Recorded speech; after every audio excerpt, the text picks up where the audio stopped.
अस्सलाम वालेकुम। Written exam हो या आपका इंटरव्यू हो, अच्छे अल्फाज का इंतखाब आपके लिए कामयाबी की ना सिर्फ नवीद लाता है बल्कि आपकी शख्सियत को भी निखारता है। जैसे एक इंसान अच्छे पहनावे से खूबसूरत नजर आता है, ऐसे ही हम अच्छे अल्फाज का इस्तेमाल करके अपनी शख्सियत में बेहतरी ला सकते हैं और अपनी गुफ्तगू को परसुएसिव और कन्विंसिंग बना सकते हैं।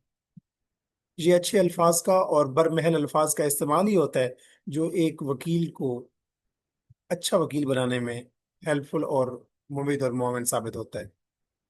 आज के इस लेक्चर में मैं ऐसे 25 अल्फाज लेके आया हूँ जो कि अगर आप न्यूज़पेपर पढ़ने के आदी हैं तो आपके सामने अक्सर इन अल्फाज का अक्सर आप इन अल्फाज को देखते रहते हैं।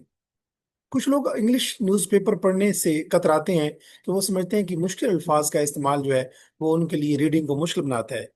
हालांकि ये एक प्रूवन फैक्ट है कि अच्छी रीडिंग से आप अच्छे राइटर बनते हैं और अच्छी लिसनिंग से आप अच्छे स्पीकर बनते हैं।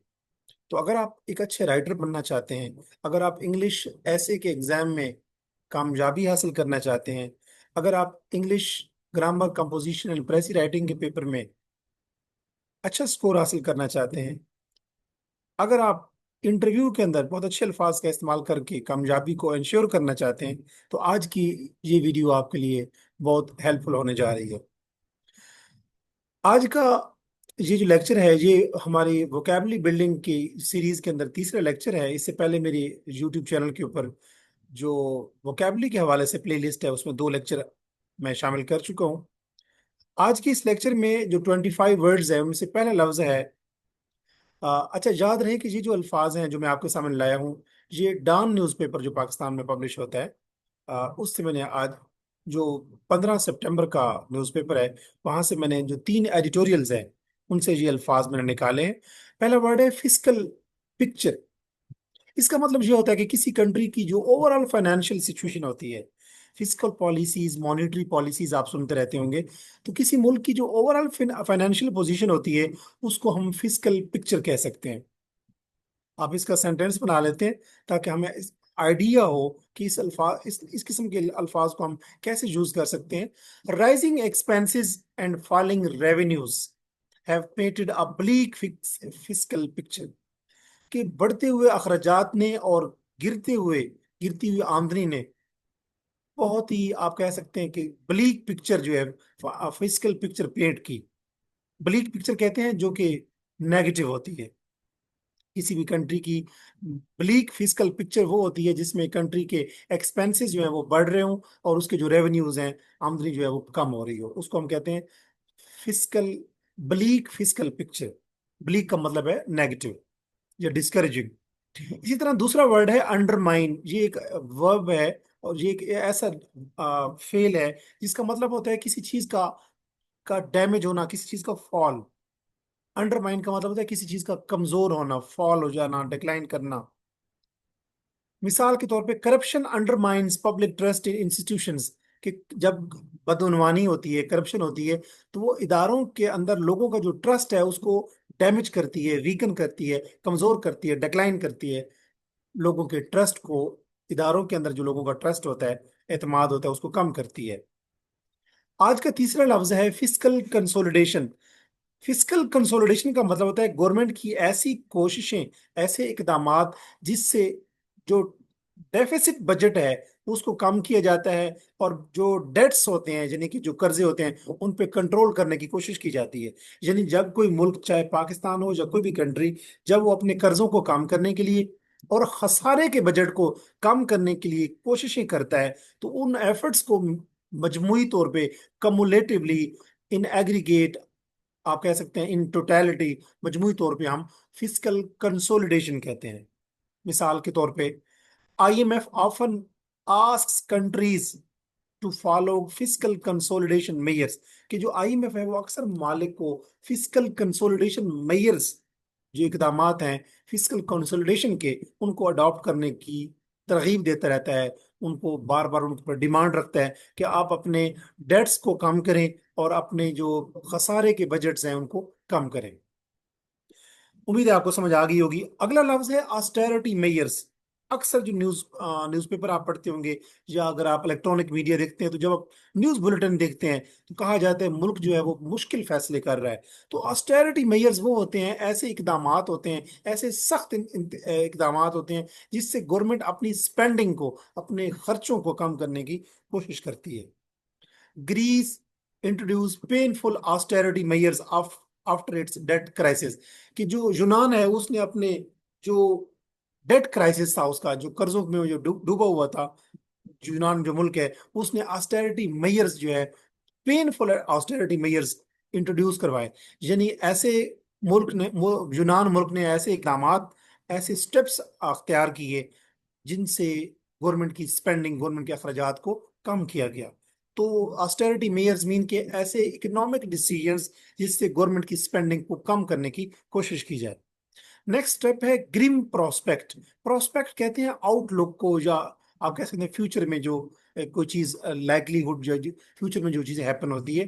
तो ग्रिम का मतलब होता है सॉरी या बैड या नेगेटिव। तो ग्रीन प्रोस्पेक्ट का मतलब है कि एक ऐसी पॉसिबिलिटी जो नेगेटिव हो, यानी ऐसी पॉसिबिलिटी, ऐसा इम्कान मुस्तकबिल में। प्रोस्पेक्ट का मतलब है फ्यूचर में होने वाली जो चीज होती है, पॉसिबिलिटी आप कह सकते हैं।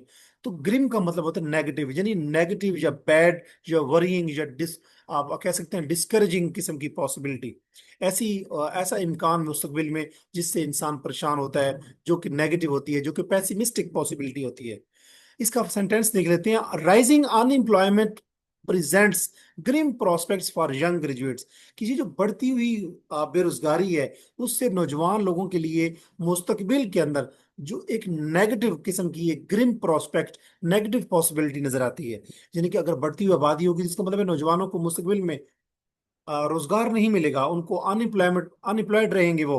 तो इससे उनकी जो पॉसिबिलिटी है फ्यूचर में जॉब हासिल करने की, वो नेगेटिव हो जाती है, अनोइंग हो जाती है, वरीइंग हो जाती है, बैड या नेगेटिव उनकी पॉसिबिलिटी होती है उनके लिए।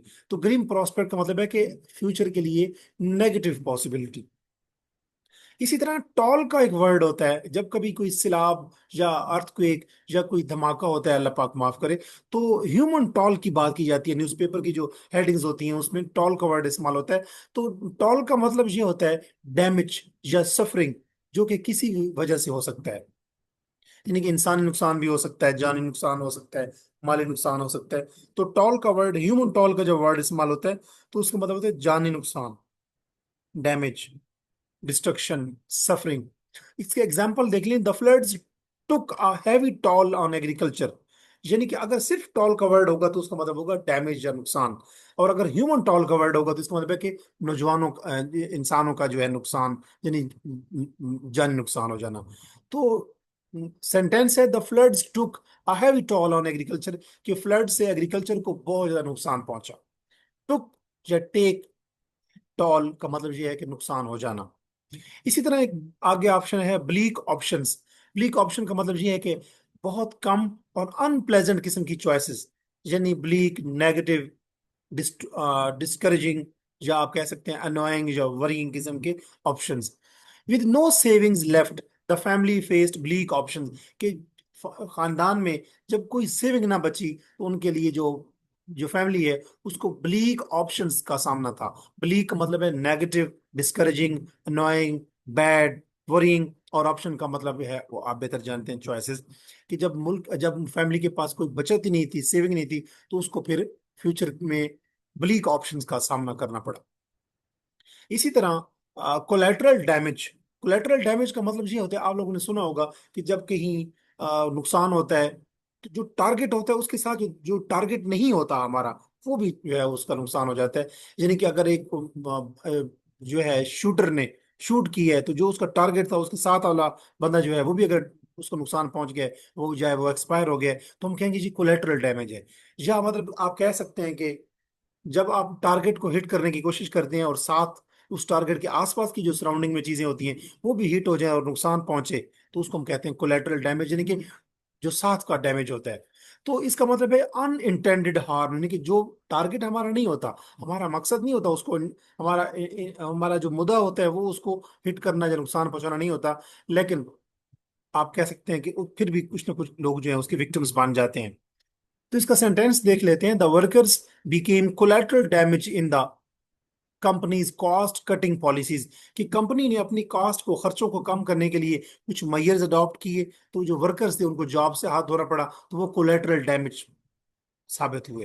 यानी कि आप कह सकते हैं कि कंपनी ने अपने खर्चों को कम करने के लिए कुछ मेजर्स अडॉप्ट किए, लेग और उस कंपनी का ये मकसद नहीं था कि जो वर्कर्स हैं उनको निकाला जाए या उनका ले ऑफ किया जाए या उनको डाउन साइजिंग की जाए या उनको निकाल दिया जाए, लेकिन लोगों को, जो वर्कर्स थे उनको जॉब से हाथ धोना पड़ा, और उससे ये कोलेटरल डैमेज हुआ। यानी कंपनी का ये इंटेंशन नहीं था, लेकिन वो इस सूरत में इन लोगों का नुकसान हुआ, वर्कर्स का। तो इसको, इस लॉस को, इस ले ऑफ को हम कोलेटरल डैमेज कहते हैं, जो मकसद ना हो लेकिन फिर भी वो नुकसान हो जाए। इसी तरह अगर हम बात करें स्पेक्टेकल, स्पेक्टेकल का मतलब ये होता है अ स्ट्राइकिंग और मेमोरेबल सीन। वो शॉकिंग भी हो सकता है, वो सैड भी हो सकता है। ये ऐसा नज़ारा जो शॉकिंग हो इंसान के लिए, जो इंसान को सैड कर दे, जो इंसान को शॉक कर दे, या इंसान के लिए, जो इंसान की मेमोरी का हिस्सा बन जाए, ऐसा ऐसा नज़ारा, ऐसा मंजर, ऐसा फिनोमेना, ऐसी आप कह सकते हैं scene. The burning building was a tragic spectacle that drew a huge crowd। यानी जो बिल्डिंग जल रही थी वो एक ऐसा ट्रेजिक, अफसोसनाक किस्म का मुजाहरा था जिससे बहुत सारा क्राउड वहां इकट्ठा हो गया।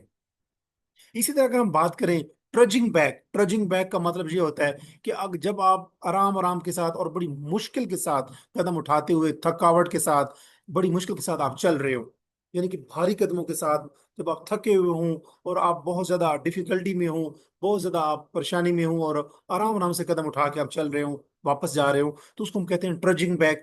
After a long day at work, पूरा दिन काम करने के बाद, ही केम होम, वो घर वापस आया, ट्रजिंग बैक विद हैवी स्टेप्स, कि वो भारी कदम उठाता हुआ, भारी कदमों के साथ वो वापस आया, यानी वो बहुत थका हुआ था पूरा दिन काम करने के बाद। तो ट्रजिंग बैक का मतलब है जब आप थकावट के बाद हैवी, मतलब है कदमों के साथ जब आप चल रहे होते हैं। अंडर ड्यूरिस का मतलब ये होता है कि जब किसी चीज को प्रेशर में करवाया जाए, यानी कि थ्रेट के साथ करवाया जाए, यानी जब किसी बंदे के ऊपर थ्रेट, यानी गन पॉइंट पे, या उसको फोर्स किया जाए या प्रेशराइज किया जाए और उसको कुछ मजबूर किया जाए कि वो कुछ काम करे, तो हम कहते हैं दैट जो भी बंदा है, जो भी चीज है, वो अंडर ड्यूरिस है। The confession was given under duress so it was not valid. अक्सर आप लोगों ने देखा होगा जो पुलिस के जो केसेस होते हैं उसमें पुलिस जो है वो प्रेशर दे के, टॉर्चर करके, वायलेंस करके जो है वो लोगों से कन्फेशन लेती है, एक बार जुर्म करवाती है। तो confession was given under duress, confession जो था वो प्रेशर में अ, दिया गया, सो इसलिए वो वैलिड नहीं था, वो जो कन्फेशन था इकबाल जुर्म या इतराफ जुर्म। इसी तरह एक और नेक्स्ट वर्ड है शोल्डर रिस्पॉन्सिबिलिटी। जब आपने जिम्मेदारी को पूरा करना हो, जब जिम्मेदारी आपके ऊपर आयद हो, तो बेसिकली जिम्मेदारी जब भी होती है तो वो हम आप कहते हैं कि जी हमारे कंधों पे जिम्मेदारी है। तो शोल्डर रिस्पॉन्सिबिलिटी का मतलब है जिम्मेदारी को पूरा करना, यानी to take on a difficult duty, a burden, यानी कि किसी बोझ को, किसी ड्यूटी को, किसी ऑब्लिगेशन को, किसी काम को, किसी टास्क को, किसी जॉब को, किसी असाइनमेंट को का अपने अपने कंधों पे लेना, उसको हम कहते हैं shoulder responsibility. Teachers often shoulder responsibility for both education and discipline. जो टीचर्स होते हैं, जो असाजा होते हैं, वो एजुकेशन के लिए और डिसिप्लिन कायम करने के लिए जिम्मेदारी जो है वो अज्यूम करते हैं, यानी रिस्पॉन्सिबिलिटी को शोल्डर करते हैं। इसी तरह एक वर्ड है प्लाइट। प्लाइट का वर्ड होता है डिफिकल्ट या सैड या डेंजरस सिचुएशन, यानी मुसीबत को भी हम कह सकते हैं, परेशानी को, बहुत ही जो मुश्किल हो, जो इंसान को सैड कर दे, जो इंसान के लिए डेंजरस हो। The documentary highlighted the plight of homeless children. Documentary जो है वो उसने बेरोजगार, बेघर बच्चों की जो प्लाइट है उसको हाईलाइट किया, यानी बेघर बच्चों की प्लाइट, यानी बेघर बच्चों की मुसीबत को, उनकी मुश्किल को, उनकी डिफिकल्टी को। तो प्लाइट का मतलब है डिफिकल्टी, या आप कह सकते हैं कि मुश्किल सिचुएशन। इसी तरह वर्ड है डिप्लोमेटिक सेंश्योर। आपने देखा होगा कि इंडस जो ट्रीटी था 1960 वाला, उसको इंडिया ने यूनिडायरेक्शनली, यानी अपनी तरफ से उसने उसको बैक बर्नर पे रख दिया, कि कहा कि हम इसको फॉलो नहीं करेंगे। तो उससे ये है कि दुनिया में इंडिया की जो है वो सफारती लेवल के ऊपर आप कह सकते हैं कि उसको सुबकी का सामना करना पड़ा। लोगों ने, इंटरनेशनल जो मीडिया है, इंटरनेशनल कंट्रीज जो हैं, यूएन जो है और यूएन के जितने मेंबर्स हैं, उन्होंने उस बात को जो है वो क्रिटिसाइज किया। तो उसको हम कहते हैं डिप्लोमेटिक सेंश्योर। जब सफारती लेवल पे, इंटरनेशनल लेवल पे क्रिटिसिज्म हो किसी स्टेप के अगेंस्ट, तो फॉर्मल क्रिटिसिज्म कह सकते हैं या डिसअप्रूवल कह सकते हैं, या जो इंटरनेशनल कम्युनिटी की तरफ से आता है उसको हम कहते हैं डिप्लोमेटिक सेंश्योर। सेंश्योर कहते हैं लान तान करना, बुरा भला कहना। अब पुलिस डिपार्टमेंट के अंदर जो लोग जॉब करते हैं, तुम्हें पता होगा कि इस जो माइनर पनिशमेंट है उसमें सेंश्योर भी होता है, जिसमें जो आपका ऑफिसर होता है वो आपको आपकी सर्जनिश करता है, आपको खबरदार करता है कि खबरदार दोबारा आपने ये काम नहीं करना। तो उसको हम कहते हैं सेंश्योर और डिप्लोमेटिक सेंश्योर। जब इंटरनेशनल कम्युनिटी की तरफ से क्रिटिसिज्म आए, डिसअप्रूवल आए, या आप कह सकते हैं कि तनकीद का सामना किया जाए, तनकीद की जाए। The country face diplomatic censure for violating human rights. Country के अंदर जो ह्यूमन राइट्स हैं उसकी वायलेशन हो रही थी, तो उससे क्या हुआ, उस कंट्री को डिप्लोमेटिक सेंश्योर का सामना करना पड़ा। यानी उस कंट्री को इंटरनेशनल मीडिया ने बड़ा तनकीद का सामना बनाया। तो उसको कहते हैं डिप्लोमेटिक सेंश्योर। इसी तरह एक वर्ड है फ्रॉड प्रोसेस। यानी जब कोई काम, जब कोई प्रोसेस, उसके अंदर डिफिकल्टीज आ जाएं, टेंशन हों, तो उसको हम कहते हैं fraught process. Peace talks turn into fraught process due to lack of trust. यानी जो अमन कायम करने के लिए जो मुज़ाकरात किए गए, नेगोशिएशन की गई, जो गुफ्तगू की गई, डायलॉग किया गया, वो एक फ्रॉड प्रोसेस बन गया। वजह क्या थी? क्योंकि लोगों का ट्रस्ट नहीं था उस पर।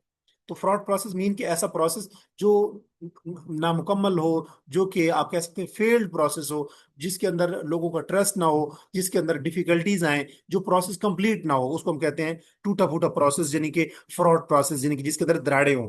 इसी तरह एक वर्ड है स्पीक्स पुअरली फॉर। ये एक एक्सप्रेशन है, ये एक फ्रेज है कि जब आपने किसी चीज की नेगेटिव या बैड पिक्चर पेश करनी हो, तो हम कहते हैं it shows negative pictures, it speaks poor for example the dirty classroom speaks poorly for the class schools management. कि क्लासरूम जब डर्टी हो, मतलब है साफ सुथरा ना हो, तो it speaks poorly for the schools management. इसका मतलब यह है कि ये स्कूल की मैनेजमेंट के बारे में बहुत नेगेटिव पिक्चर शो करता है जब क्लासरूम डर्टी हो। तो स्पीक्स वॉल्यूम्स फॉर मतलब है कि स्पीक्स वॉल्यूम्स ऑफ का मतलब है बहुत ज्यादा एक्सप्लेन करना या उसके बारे में बात करना। एंड स्पीक्स पुअरली फॉर का मतलब यह है किसी चीज की नेगेटिव पिक्चर शो करना।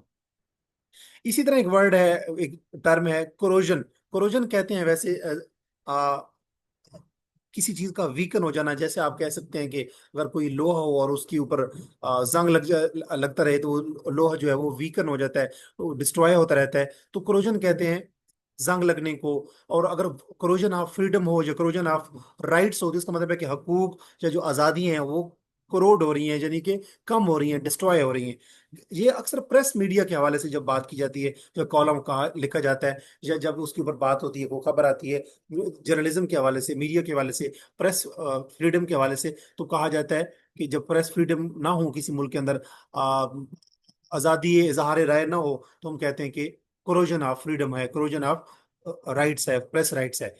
Constant censorship leads to the corrosion of freedom of speech. कि अगर मुस्तकिल तौर पे सेंसरशिप हो जाए, जिन सेंसर कहते हैं कि जब मीडिया के ऊपर पाबंदियां लगाई जाती हैं, तो कांस्टेंट जो सेंसरशिप होती है उससे क्या होता है, फ्रीडम ऑफ स्पीच जो है उसकी करोजन होती है, मतलब है कि वो वीकन होती है।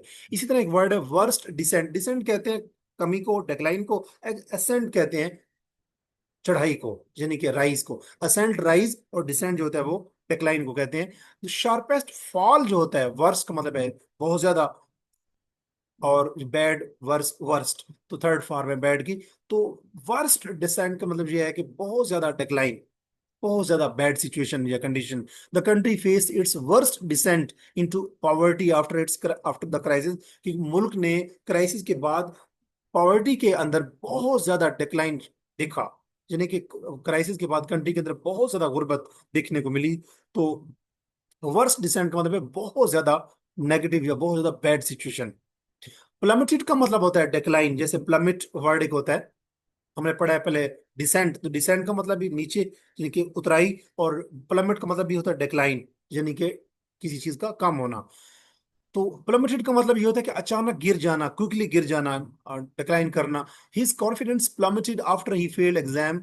कि जब उसने एग्जाम के अंदर नाकामी का सामना किया, तो उसका जो एतमाद था वो क्या हुआ, अचानक से धड़ाम से गिर पड़ा उसका एतमाद।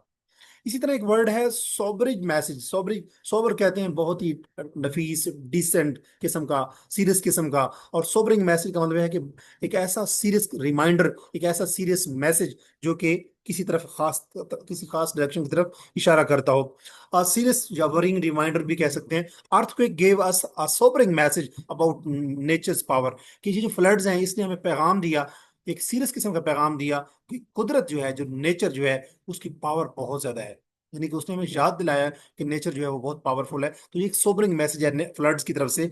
सोबरिंग मैसेज मीन सीरियस किस्म का मैसेज। इसी तरह एक वर्ड है प्रोपोनेंट्स ऑफ। प्रोपोनेंट का मतलब होता है किसी भी थ्योरी के, यानी कि जिसको हम अक्सर लोग थ्योरी पढ़ते हैं, किसी भी थ्योरी या कॉन्सेप्ट के जो एडवोकेट्स होते हैं, जो उसको कॉन्सेप्ट को देने वाले लोग होते हैं, जो उसके सपोर्टर्स होते हैं, एडवोकेट्स होते हैं। She is strong proponent of women's education, कि वो बंदी जो है, जो जो फीमेल, जो लड़की, जो भी खातून है, वो वुमेन एजुकेशन की एक स्ट्रॉन्ग प्रोपोनेंट है, यानी स्ट्रॉन्ग सपोर्टर है। इसी तरह होवर्स एट द बॉटम, ये इसमें आर को नहीं पढ़ना, होवर्स में, होवर्स नहीं पढ़ना। होवर्स एट द बॉटम का मतलब ये है कि बॉटम के ऊपर स्टे करना। होवर्स का मतलब होता है घूमना। और बॉटम का मतलब, एट द बॉटम मतलब है पेंडे के ऊपर, लेकिन लोएस्ट जो जगह है उसके ऊपर मतलब स्टे करना। The team hovers at the bottom of the league table, कि जो लीग टेबल है उसकी जो दर्जाबंदी की गई है, उसके अंदर जो टीम है वो सबसे पेंदे पे है। यानी कि अब अगर आप कह सकते हैं कि जब मुल्कों की दर्जाबंदी होती है तो उसमें जो कंट्री सबसे नीचे होता है तो हम कहते हैं that very country who was at the bottom of that very ranking. इसी तरह एलूड का मतलब होता है अवॉइड करना, या एस्केप करना, या भाग जाना, या उससे कतराना। तो success continued to elude the young player despite his hard work, कि उस प्लेयर ने अगरचे हार्ड वर्क किए रखी, मेहनत किए रखी, लेकिन फिर भी जो कामयाबी है वो उससे दूर रही। सक्सेस कंटिन्यू टू एलूड, एलूड का मतलब ये कि उससे साइड पे रहना, उससे अवॉइड करना। कि स्पोर्ट्समैन ने या प्लेयर ने, यंग प्लेयर ने अगरचे सख्त मेहनत की लेकिन फिर भी अ, कामयाबी जो है वो उससे दूर रही, कामयाबी उससे कतराती रही, किस्मत की देवी उस पर मेहरबान ना रही। तो एलूड का मतलब है अवॉइड करना।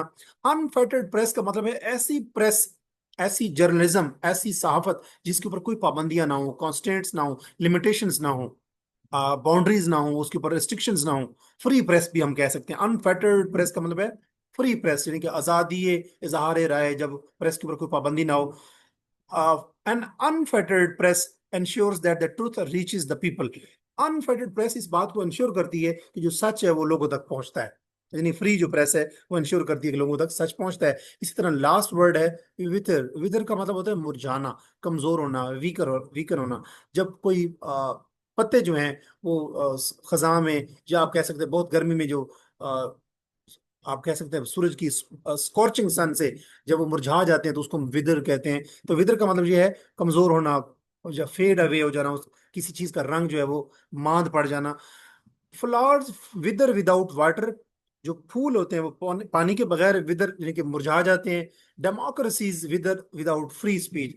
इसी तरह जो जमहूरियत होती है, यानी कि जमहूरियतें जो होती हैं वो फ्री प्रेस के बगैर, या फ्री स्पीच के बगैर मुरझा जाती हैं, कमजोर पड़ जाती हैं। उम्मीद है ये 25 अल्फाज जो है ये आपके लिए हेल्पफुल हुए होंगे, आपके रिटन एक्सप्रेशन को इम्प्रूव करने में असिस्टिव साबित होंगे, मुआविन साबित होंगे। अगर आप इंग्लिश प्रेसी राइटिंग के हवाले से, इंग्लिश ग्रामर कंपोजिशन के हवाले से, इंग्लिश ट्रांसलेशन के हवाले से, इंग्लिश ऐसे राइटिंग के हवाले से, या वैसे ही आप अगर अपने रिसर्च के हवाले से, यानी कि जैसे जो लोग रिसर्च राइटिंग करते रहते हैं उसके हवाले से, अगर आप अपने इंग्लिश एक्सप्रेशन को इम्प्रूव करना चाहते हैं तो आप मेरे चैनल से जुड़े रहिए। और मेरे चैनल से जुड़े रहने का मतलब ये है कि आप मेरे चैनल को सब्सक्राइब करें। मैं उम्मीद करता हूँ कि आने वाली वीडियोस आपके लिए मजीद जो है वो यूजफुल इनपुट्स लाएंगी। अपना बहुत सारा ख्याल रखें। अस्सलाम वालेकुम।